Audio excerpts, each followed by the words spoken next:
Unit 1, describing the concepts of security, compliance, and identity.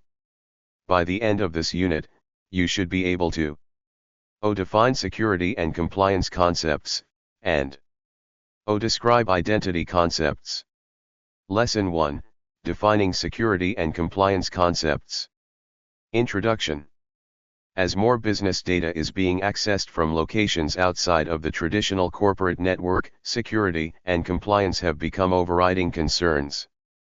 Organizations need to understand how they can best protect their data, regardless of where it's accessed from, and whether it sits on their corporate network or in the cloud.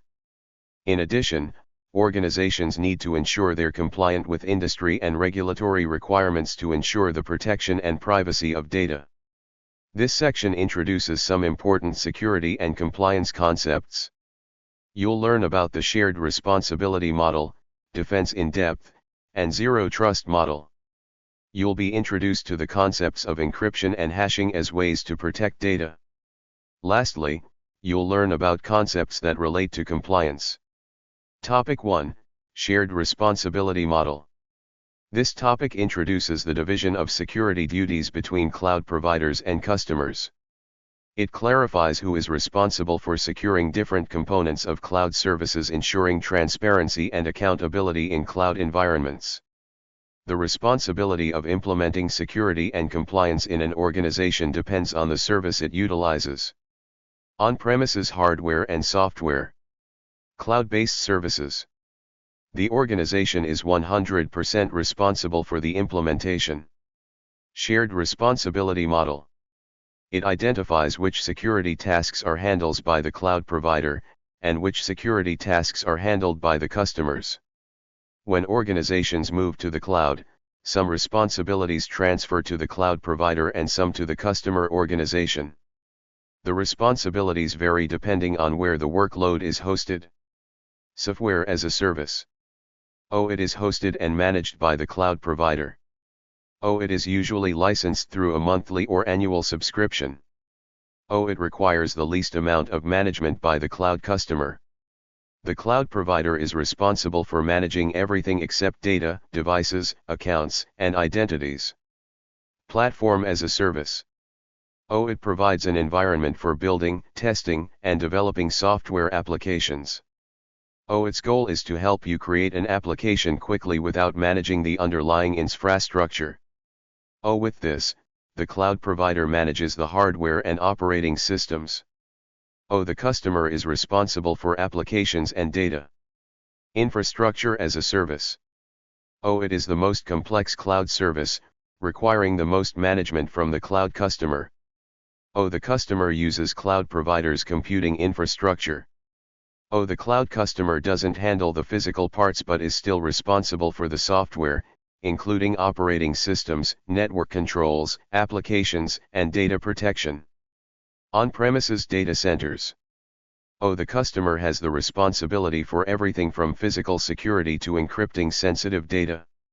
Topic 2, Defense in-depth confidentiality, integrity, availability. This topic explores layered security strategies and the foundational principles of information protection.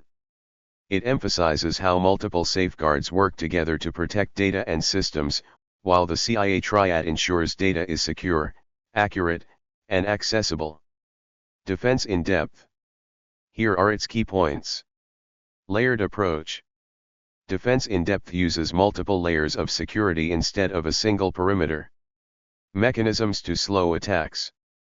A series of mechanisms are employed to slow down the progress of an attack. Protection at each layer.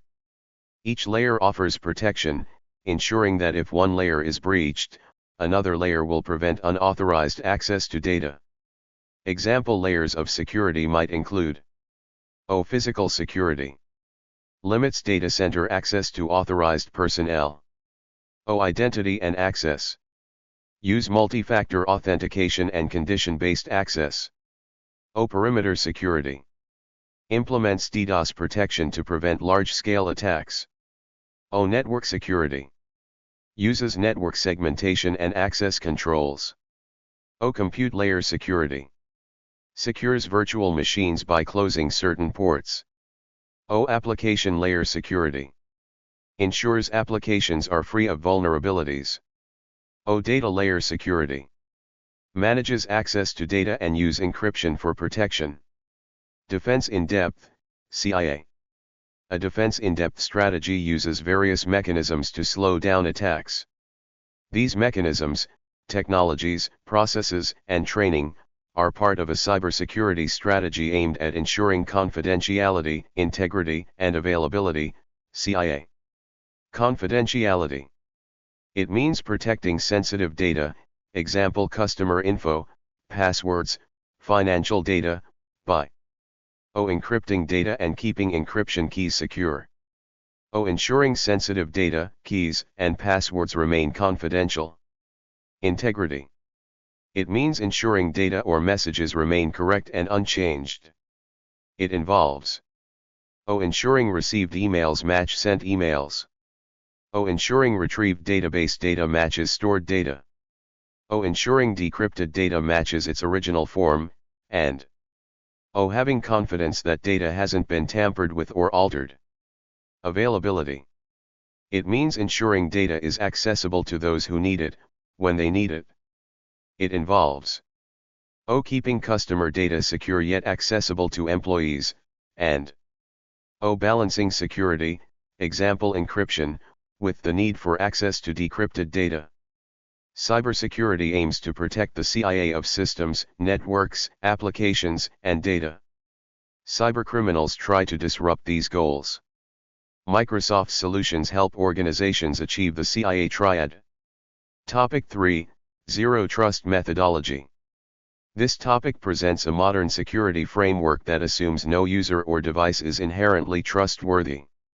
It focuses on continuous verification, least privilege access, and strict identity controls to minimize risk and prevent unauthorized access. Zero Trust Model. O. It assumes all networks are open and untrusted, even behind corporate firewalls. O. It operates on the principle, trust no one, verify everything. Zero Trust Model. O. It strengthens security by not trusting the corporate network's integrity. O. It uses multi-factor authentication instead of just passwords. O. It grants users access only to specific applications or data they need. Zero Trust Guiding Principles. The Zero Trust model has 3 principles which guide and underpin how security is implemented. Verify explicitly. Always authenticate and authorize based on the available data points, including user identity, location, device, service, or workload, data classification, and anomalies. Least privileged access. Limit user access with just-in-time and just-enough access, JIT/JEA, risk-based adaptive policies, and data protection to protect both data and productivity. Assume breach. Segment access by network, user, devices, and application. Use encryption to protect data, and use analytics to get visibility, detect threats, and improve your security. In the Zero Trust model, all elements work together to provide end-to-end security. These 6 elements are the foundational pillars of the Zero Trust model. Identities may be users, services, or devices. When an identity attempts to access a resource, it must be verified with strong authentication, and follow least privilege access principles. Devices create a large attack surface as data flows from devices to on-premises workloads and the cloud. Monitoring devices for health and compliance is an important aspect of security. Applications are the way that data is consumed. This includes discovering all applications being used, sometimes called shadow IT because not all applications are managed centrally. This pillar also includes managing permissions and access. Data should be classified, labeled, and encrypted based on its attributes. Security efforts are ultimately about protecting data, and ensuring it remains safe when it leaves devices, applications, infrastructure, and networks that the organization controls. Infrastructure, whether on-premises or cloud-based, can be a security risk. To improve security, you assess versions, configurations, and JIT access, and use telemetry to detect and respond to attacks and anomalies. Networks should be segmented, including deeper in-network micro-segmentation. Also, real-time threat protection, end-to-end encryption, monitoring, and analytics should be employed. Topic 4, Encryption and Hashing. This topic covers essential cryptographic techniques used to protect data. Encryption ensures confidentiality by converting data into unreadable formats, while hashing verifies integrity by generating unique digital fingerprints of data. To protect against cybersecurity threats, encrypt sensitive data. Encryption makes data unreadable to unauthorized viewers and requires a secret key to decrypt. Two main types of encryption. Symmetric encryption uses the same key for both encryption and decryption. Asymmetric encryption uses a pair of keys, public and private. One key encrypts the data, and the paired key decrypts it. For example, if the public key encrypts the data, only the corresponding private key can decrypt it. This type is used for HTTPS and electronic data signing. Encryption for data at rest. It refers to data stored on a physical device like a server, database, or storage account. Encrypting data at rest makes it unreadable without the necessary decryption keys and secrets. If an attacker gets a hard drive with encrypted data but doesn't have the decryption keys, they won't be able to read the data. Encryption for data in transit. Data in transit is data moving between locations, like over the internet or a private network. Encrypting this data at various layers, such as the application layer, helps secure it. HTTPS is a common example of encryption in transit, protecting data from outside observers and reducing exposure risk. Client-side encryption. In-transit encryption. Server-side encryption. Encryption for data in use. It often secures data in non-persistent storage like RAM or CPU caches. This is done using technologies that create an enclave, a secured lockbox, to protect and keep the data encrypted during CPU processing. Hashing. It turns text into a unique code called a hash. The same text always makes the same hash with the same method. Hashes are like unique IDs for data. It doesn't use keys and can't change back to the original text. It is often used to store passwords safely. When you enter your password, it's hashed and compared to the stored hash. This is safer than keeping plain text passwords. Hackers can guess passwords by trying many hashes. Adding a random value, called salting, makes each hash unique, even for the same password, making it harder for hackers. Topic 5, Governance, Risk, and Compliance, GRC, Concepts. This topic introduces the frameworks that guide ethical operations, risk management, and regulatory adherence. It highlights how organizations align their strategies with legal and policy requirements while managing potential threats. Organizations are dealing with more complex and changing rules, so they need a better way to handle governance, risk, and compliance, GRC. To do this, they create a plan that includes specific rules, processes, and technologies. This structured approach helps them lower risks and follow rules more effectively. Governance. Governance involves rules, practices, and processes to direct and control an organization's activities. It often stems from external standards and obligations. For example, it defines who can access corporate resources, what they can access, where and when they can access it, and who has administrative privileges and for how long. Risk management involves identifying, assessing, and responding to threats that can impact company or customer objectives. Risks can be external or internal.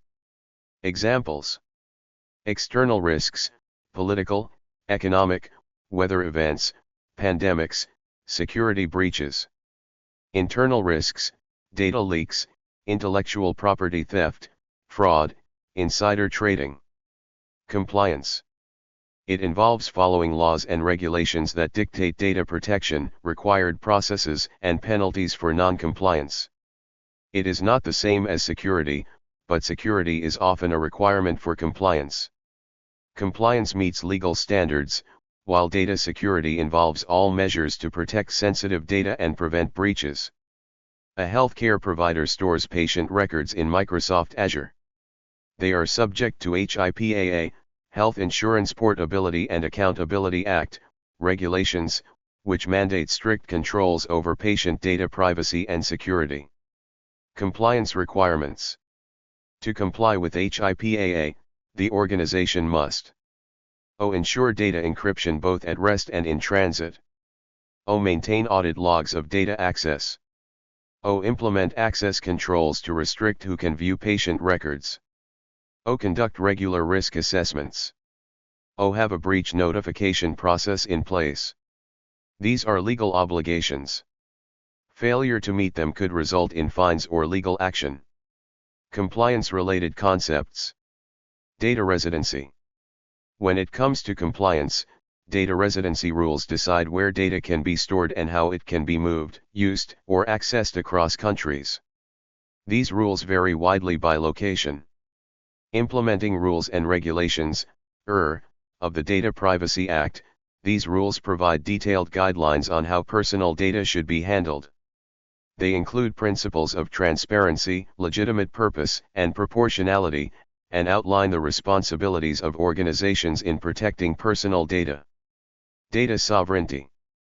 Data sovereignty means that data is subject to the laws of the country where it's collected, stored, or processed. This can make compliance tricky because the same data might be governed by different laws in different places. Implementing rules and regulations, of the Data Privacy Act, these rules provide detailed guidelines on how personal data should be handled. They emphasize transparency, legitimate purpose, and proportionality, ensuring that data processing activities comply with Philippine laws. Cross-border data transfers. While the Philippines does not have strict data localization requirements, there are restrictions on transferring personal data outside the country. Organizations must ensure that the receiving country has adequate data protection measures in place. Data privacy. Privacy laws require organizations to be clear about how they collect, use, and share personal data. Personal data is any information that can identify someone. These laws cover all data that can be linked to a person, and organizations must follow various rules and standards to protect this data. Data Privacy Act of 2012, this law requires organizations to be transparent about how they collect, use, and share personal data. It defines personal data as any information that can identify someone and mandates that organizations protect this data. National Privacy Commission, NPC, Guidelines. The NPC provides guidelines and advisories to help organizations comply with data privacy laws. These guidelines cover various aspects of data protection, including notice, consent, and data subject rights. Lesson 2, Describing Identity Concepts. Introduction. Everyone, and every device, has an identity that can be used to access resources. Identity is how people and things are found on your corporate network and in the cloud. Being certain about who or what is accessing your organization's data and other resources is a fundamental part of securing your environment. In this unit, you will learn about the key concepts of authentication and authorization and why identity is important in securing corporate resources. You will also learn about some identity-related services. Topic 1, Primary Security. This topic introduces the foundational principles of securing systems and data in cloud environments. It covers basic security concepts such as protecting resources, managing access, and ensuring safe operations in AI and cloud services. Digital collaboration has changed. Employees and partners need to work together and access resources from anywhere, on any device, without losing productivity.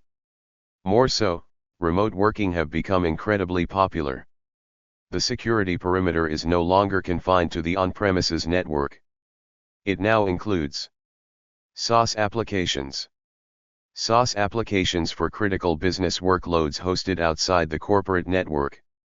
Personal devices. Personal devices, BYOD, used by employees to access corporate resources while working remotely. Unmanaged devices. Unmanaged devices used by partners or customers when interacting with corporate data or collaborating with employees. IoT devices. IoT devices installed throughout the corporate network and at customer locations. Identity is the key to protecting organizational assets. It includes things like usernames, passwords, and access levels. It can be linked to users, apps, devices, and more. Identity is the new security perimeter. Identity. Cloud apps. Customers and partners. Employee. Devices. On-premises apps. 4 pillars of an identity infrastructure. Identity is a concept that spans an entire environment, so organizations need to think about it broadly. There's a collection of processes, technologies, and policies for managing digital identities and controlling how they're used to access resources. Administration. Administration is about the creation and management/governance of identities for users, devices, and services. As an administrator, you manage how and under what circumstances the characteristics of identities can change, be created, updated, deleted. Authentication. The authentication pillar tells the story of how much an IT system needs to know about an identity to have sufficient proof that they really are who they say they are. It involves the act of challenging a party for legitimate credentials. Authorization. The authorization pillar is about processing the incoming identity data to determine the level of access an authenticated person or service has within the application or service that it wants to access. Auditing.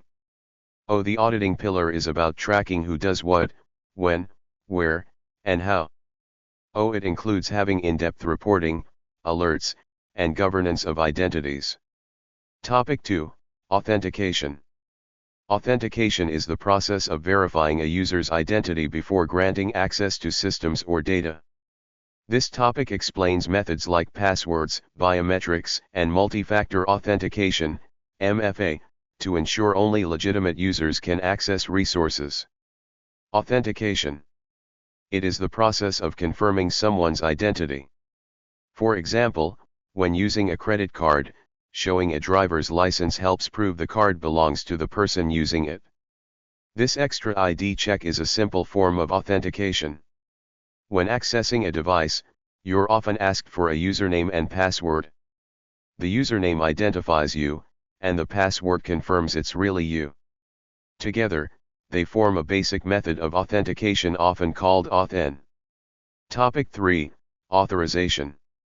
Authorization determines what an authenticated user is allowed to do. This topic explores how permissions are assigned and enforced, ensuring users can only access data and perform actions appropriate to their roles. Authorization. Once you authenticate a user, you'll need to decide where they can go, and what they're allowed to see and touch. This process is called authorization. Imagine checking into a hotel. You show your ID at the front desk to prove who you are. That's authentication. Then you get a key card that only opens your room and certain areas. That's authorization. In cybersecurity terms, authorization determines the level of access or the permissions an authenticated person has to your data and resources. Authorization is sometimes shortened to AuthZ. Topic 4, Identity Providers. Identity providers, IDPs, are services that manage user identities and handle authentication. This topic introduces how IDPs like Azure Active Directory support secure access across applications and services using centralized identity management.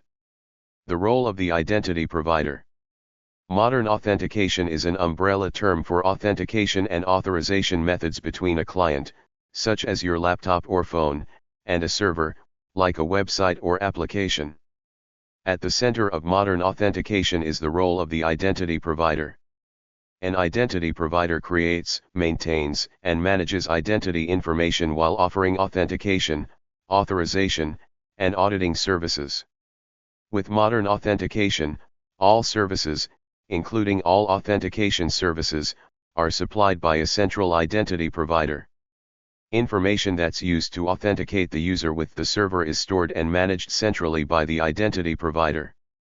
With a central identity provider, organizations can establish authentication and authorization policies, monitor user behavior, identify suspicious activities, and reduce malicious attacks. Watch the video for more information about modern authentication and how it works with a central identity provider. The concept of modern authentication. Modern authentication. Modern authentication allows clients to communicate with identity providers by providing an authenticated identity. Once verified, the identity provider issues a security token for the client to send to the server. The server validates the token through its trust relationship with the identity provider. The token and its information are stored and managed by the identity provider, providing authentication services. Examples of cloud-based identity providers include Microsoft Entra ID, Google, Amazon, LinkedIn, and GitHub. Another fundamental capability of an identity provider and modern authentication is the support for single sign-on, SSO. With SSO, the user logs in once and that credential is used to access multiple applications or resources. When you set up SSO between multiple identity providers, it's called federation. Topic 5, Directory Services and Active Directory. Directory services store and organize user and resource information. This topic focuses on Active Directory, a widely used service that helps manage identities, access rights, and organizational structure in enterprise environments. In networking, a directory is a hierarchical data store for managing network objects. A directory service provides access to this data for authentication, authorization, and resource management across systems and applications. Active Directory, AD, introduced with Windows 2000, is Microsoft's on-premises directory service for domain-based networks. Its core component, AD Domain Services, ADDS, manages domain objects like users and devices, handles authentication, and enforces access controls. ADDS runs on domain controllers, DCS. ADDS is used in organizations to manage computers and users with one account per person. It helps control access to systems and data. However, it does not natively support mobile devices, SaaS applications, or line-of-business apps that require modern authentication methods. The rise of cloud services, SaaS apps, and personal devices at work has driven the need for modern authentication and evolved Active Directory-based identity solutions. Microsoft Entra ID, formerly Azure Active Directory, part of the Entra multi-cloud identity family, offers Identity as a Service, IDaaS, for managing access across cloud and on-premises apps. Topic 6, Federation. Federation allows users to access multiple systems across organizations using a single identity.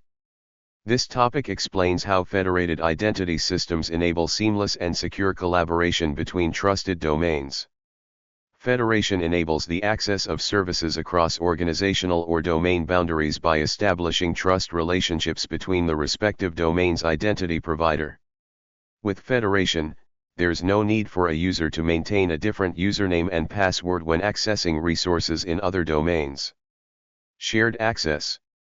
When the user, who wants to access the website, provides his/her credentials to the website trusts the user and allows access. This access is allowed because of the trust that is already established between the two identity providers. The website, in domain A, uses the authentication services of identity provider A, IDPay. IDPay has a trust relationship configured with IDP. The user, in domain B, authenticates with identity provider B, IDP. With federation, trust isn't always bidirectional. Although IDPay may trust IDP and allow the user in domain B to access the website in domain A, the opposite isn't true, unless that trust relationship is configured. A common example of federation in practice is when a user logs into a third-party site with their social media account, such as X. In this scenario, X is an identity provider, and the third-party site might be using a different identity provider, such as Microsoft Entra ID. There's a trust relationship between Microsoft Entra ID and X. Topic 7, Common identity attacks. This topic highlights typical threats to identity systems, such as phishing, credential stuffing, and brute force attacks. It emphasizes the importance of strong authentication and monitoring to defend against unauthorized access. Authentication attacks occur when someone tries to steal another person's credentials. They can then pretend to be that person. Because an objective of these types of attacks is to impersonate a legitimate user, they can also often be referred to as identity attacks. Common attacks include, but are not limited to: brute force attacks involve repeatedly guessing usernames and passwords using automated tools. Weak passwords and single-factor authentication are especially vulnerable to this method. Keylogging is a method used to steal login details by recording keystrokes, often through malware on shared computers. Avoid it by not installing suspicious software and using trusted antivirus tools. It can also happen at ATMs, where hidden devices capture your card info and PIN before passing them to the actual machine. A dictionary attack is a form of brute force attack, where a dictionary of commonly used words is applied. To prevent dictionary attacks, it's important to use symbols, numbers, and multiple word combinations in a password. Social engineering tricks people into revealing information or taking actions that help attackers. Unlike technical attacks, it targets human trust, persuading users to unknowingly aid in stealing data or causing harm. Credential stuffing uses stolen login details from one site to access others, exploiting reused passwords. Attackers automate this with software. To stay safe, avoid reusing passwords and update them regularly, especially after breaches. A number of social engineering techniques can be used for authentication theft, including: phishing is when attackers send fake emails that look real, like from a bank, to trick users into entering their login details on a fake site. Once entered, the attacker steals the credentials. A targeted version of this is called spear phishing. Pretexting is when an attacker pretends to be someone trustworthy, like a bank employee, to trick you into sharing personal info. They might call you or use fun quizzes on social media to gather details that can lead to identity theft. Baiting is a form of attack where the criminal offers a fake reward or prize to encourage the victim to divulge secure information.